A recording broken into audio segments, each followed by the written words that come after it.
క్లారిటీగా చెప్పమంటారా మేడం?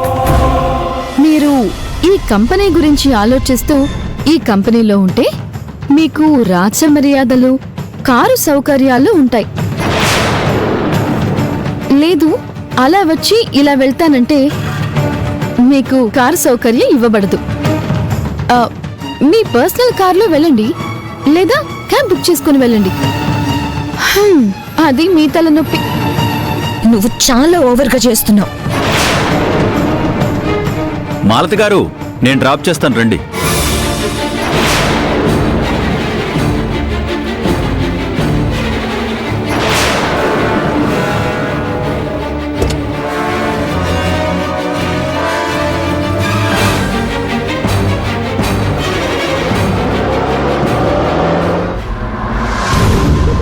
పాపం రోజా, వాళ్ళకి కార్ సౌకర్యం లేకుంటే ఇరిటేట్ అవుతున్నారు.